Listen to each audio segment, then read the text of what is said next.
I would now request Dr. Arun Kumar Kashyap to address the audience. Dr. Kashyap is currently an IP advisor at Arista Consulting LLC and a former Chief Research Manager IPR at Indian Oil Corporation Limited and pioneer in setting up India's first IP cell at IOCL and having an over 30 years of experience. Furthermore, he has authored the critically acclaimed book named Putting Back the Indian Entities on Right Intellectual Property Tracks. Ladies and gentlemen, put your hands together for Dr. Arun Kumar Kashyap. Their team for organizing this event. I also thank the delegates, the guests, and the sponsors for this event. This is an important event happening in a place like Pune. Normally, such events attract the attention of much bigger cities like Delhi or Bangalore or Bombay. But choosing Pune as a venue, it's a very welcome decision. Innovation and IP Leadership Summit. It's a innovation. What is innovation actually? Let me understand and let me define it in my own way. Innovation is nothing but idea to cash. Unless you get the cash back out of your idea, innovation is not taking place. But journey from idea to cash and the facilitators in this entire journey, they are the hidden hands. So that is the importance. And down the line, directors, we have got the various grades of the executives. Like we have got executive directors, we have got general managers, we have got deputy general managers, we have got chief managers, we have got senior managers, we have got managers, we have got deputy managers, we have got senior officers, we have got officers. So this is the kind of gradation, some 7 or 8 kinds of layers are there before one reaches the level of general manager or executive director or director. Then we have got staff. Similarly, there are also 7 or 8 grades of layering in the staff also. So normally in the R&D center, PhDs and MTechs in chemical engineering, mechanical engineering or biotechnology, they are employed for the research work. And anything lower than that, they are employed in the staff level, at the staff level. Now, when I joined Indian Oil Corporation, that was the year 1978, and I joined as a junior most officer and rose to the level of manager by working in different technical divisions of the IOC R&D Center. Like I worked in the product development division, mainly looking after the development of automotive lubricants. That was a duration of about 8 years. Then synthetic chemistry, that was the synthesis of viscosity index improvers. These are the polymeric petroleum additives that are used in the formulation of the multigrade lubricating oils. Then I worked, this was also for about 8 or 9 years. Then I worked in the pipeline transportation group. This was also for about 8 or 9 years. After acquiring a technical expertise of about 25 years, I was transferred to the patent cell of the R&D division. Why I have told you all this? So that you get a better perspective of the organization where I worked. So here, when I joined, the person who was actually looking after the patent work, he was due to retire in 2 or 3 years' time. So during his presence, I was given the task of looking after the patents to the processing the bills raised by the patent attorneys. Then for forwarding the applications to the patent attorneys, then taking the consent and obtaining the approval on the renewal of the patents, of the granted patents. So these are the kind of the jobs. But these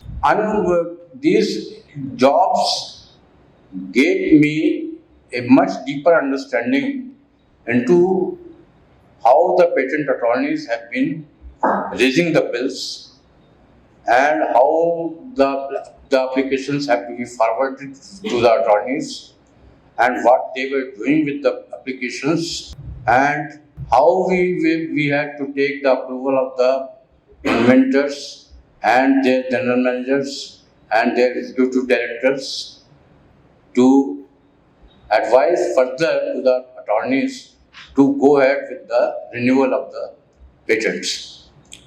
So this was the whole scenario. But we had a very good system also.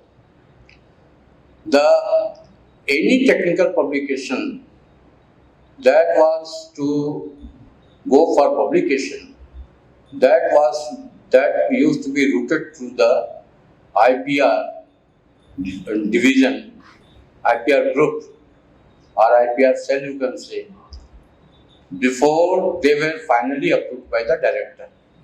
So any potential publication required the approval of the director, not a person less than director, who is the member of the board of the directors of the Indian Oil. So then only the papers would get published in any journal or in any conference. So that was the scenario. Now, the person who was due to retire in 2 or 3 years' time, he was basically a librarian who had been looking after the patent cell for about 25 years, right from 1980 to 2005. So a librarian was installed to look after so this is the importance of the patents that even the large organizations were giving to this kind of work. When the IOC R&D Center was set up, that was the year 1971, and initially officers from the patent cell, they were deputed to the IOC. They used to carry the patent applications along with them to the Patent Office, Calcutta, because then the applications were filed in Patent Office, Calcutta only, those times, in the early 1970s. Filing at other places began much later. So they used to physically carry these applications to the Calcutta and then it used to be filed. So that was the procedure. So this person who was due to retire in 2005, he was a librarian.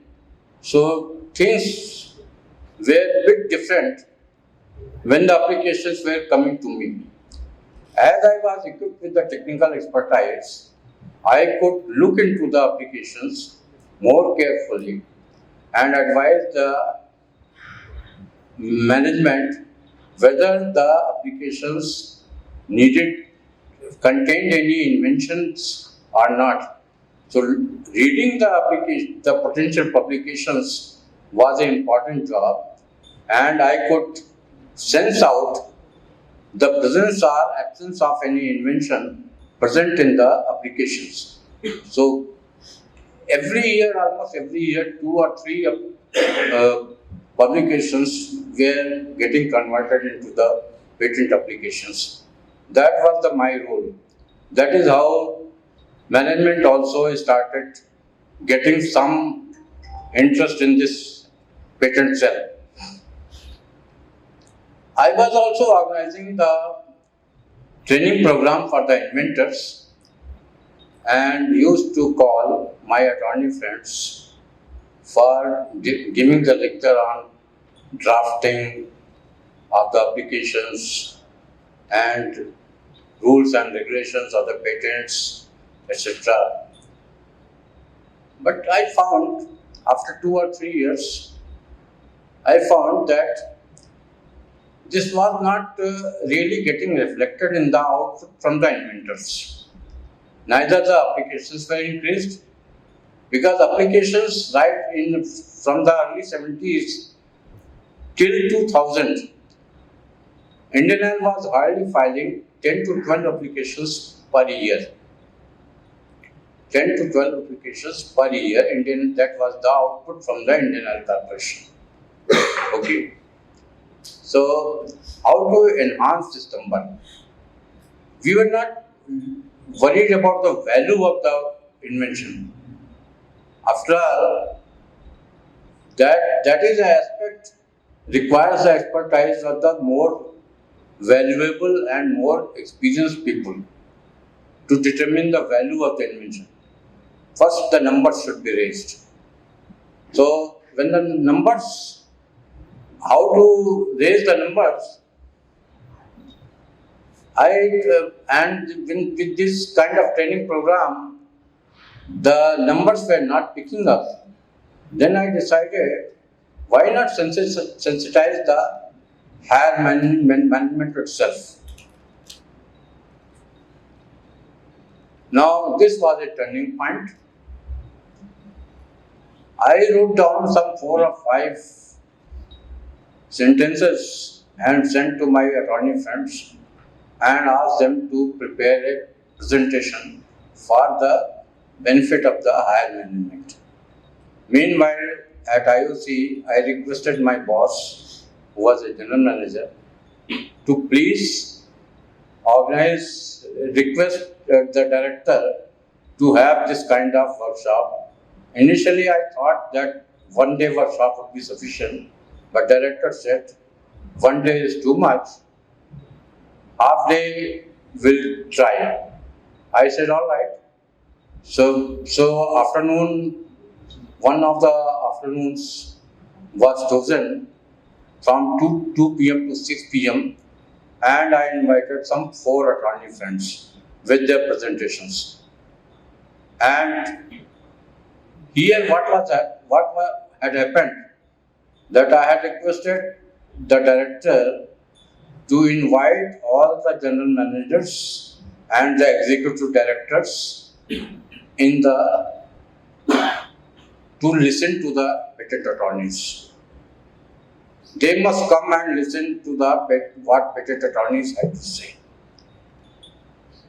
So patent attorneys came and all of them gave their presentations, and all the presentations were different but important, and it sensitized them sufficiently well.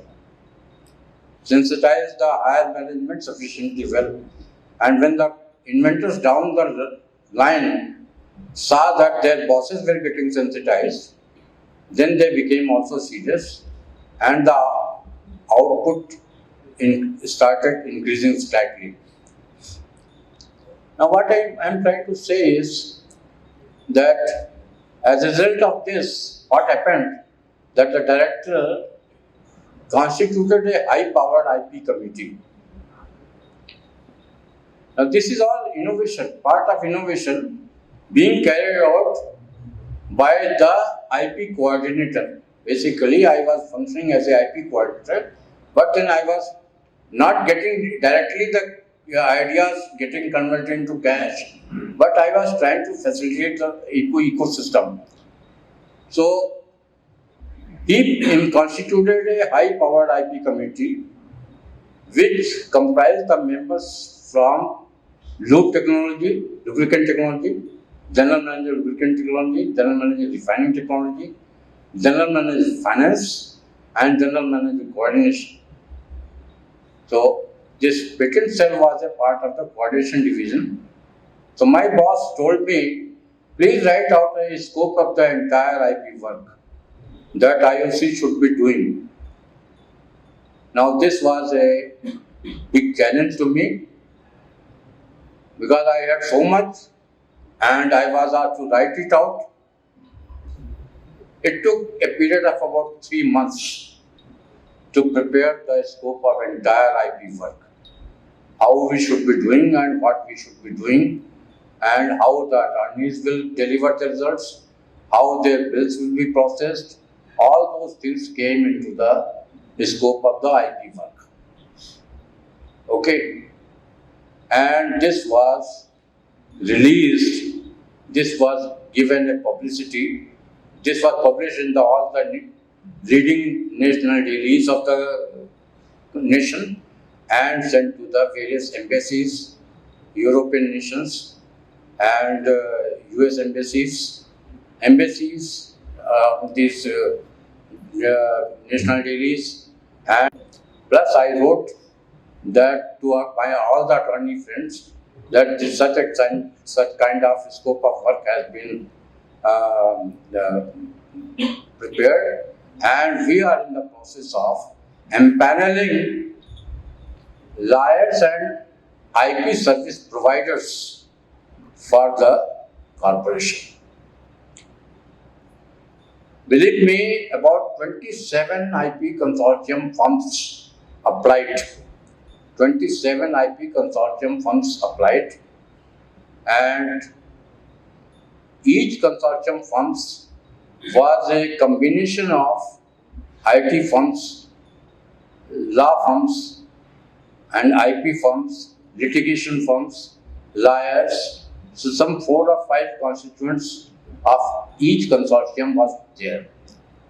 They said it is beyond the capacity of a single IP firm to provide all the services that you are seeking. Earlier, what was happening? Whatever inventors were saying, we were just asking the attorneys to do it. That was the only coordination job. Now, when we had IP consortium firms had applied, we appointed a patent agent to look into the responses received from the IP consortium firms. And she made a presentation before the high powered committees, and I was advised not to see into those papers, otherwise the regular work will be suffered. So, patent agent had examined all the responses, and this was presented before the high powered committee, and out of that, 8 IP firms were shortlisted. IP consortium firms were shortlisted. Now, out of 8 IP firms that were shortlisted, provide us the information as per the template that we are providing to you. And out of 8, 6 parties turned up, and out of these 6, 2 from US had come to Faridabad and made the presentation. And believe me, the parties coming from US, they were also tier 1 firms like Finnegan and Subrumia. And even from India, also some 2 or 3 firms had come. So out of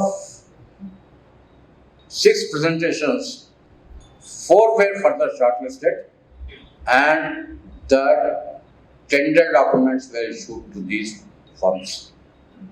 Tender documents were issued, how they will be giving us the response, and so because it was a detailed document and much more detailed than what was presented in the scope of IP work, because we were also constantly improvising upon the scope of our work, and a price bid format was prepared, how they will be submitting their bills. So ultimately, tender documents were issued among the 4 parties. Our finance person was a little bit disappointed that even after so much of exercise, we are going for a limited tender, because according to him, unless you send the quotation, ask the quotations from 6 parties, it is not going to be a open tender. It's going to be a limited tender only. But then said, we have followed all the process, and if four parties have actually turned up, then we have to accept this. So ultimately, the documents came, and we examined, we shortlisted, and then we transferred all the work to the shortlisted parties. Now that particular party is working, has already got two extensions, because the selection was made for 5 years. So again, one more extension, so two extensions it each has got, and possibly they may get third extension, or they may not get, or they may go for another tender. So this is how we have done it. Not that we were not forming the panel earlier. We were forming the panel also earlier also, because the first panel we formed somewhere around 1998. Because one of our executive directors, he said that if Mr. Dabur is not your relative, that you are giving all the applications to LS Dabur only. Why are you giving all the applications to LS Dabur? So that is the kind of things we were listening. So we went to CSIR, IPMD division, and took out the names from there, and from there we formed a panel of 2 attorneys. So we started giving chemistry related invention to Anand and Anand, and chemical engineering to Kumaran and Sagar. Later they became K&S partners. Then again in 2004, we selected 3 IP firms from Delhi. So Canon Krishme, Lakshmi Kumar Sridharan, and one more Lex Orbis. 3 firms were there. And believe me, when the final tender was finalized in 2013, we started tendering in the year 2008, and we finished the tendering in 2013. The price quoted by Lex Orbis was even lower than what they had quoted in 2004. It was virtually half the price. So I told my finance people that even if you do not get any qualitative or quantitative improvement in the patents, at least your bills will be halved. So this is the advantage. They signed into it, because what was happening, the approval process was little bit very ticklish and very tedious. Each and every IP related paper used to go to the director for final approval. And before it used to go to the director, it required the concurrence from the finance department. So even our finance department was to be sensitized, because what was happening, that finance personnel, HR, materials, they were transferable jobs. So people from refineries, pipelines, marketing, they used to be transferred to the R&D division. So every 3 years we had to brief or sensitize the finance guy also to understand the subject, so that they could conquer the proposals raised by the IP division. Then it will go to the director. If any paper goes without financial concurrence, then that will be only in principle approval, and that will not have any meaning. So unless the papers are concurred by the finance, they will not have any meaning. So that's why it was important to sensitize the finance people also. So you have heard me that how the internal IP ecosystem can help the organizations to understand and how the ecosystem can be improved. And what was happening?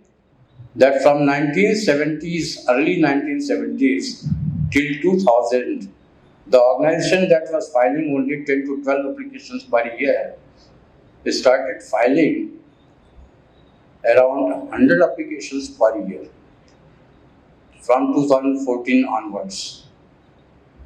I again will not go into the valuation, how many are valuable, because some of you may raise the questions.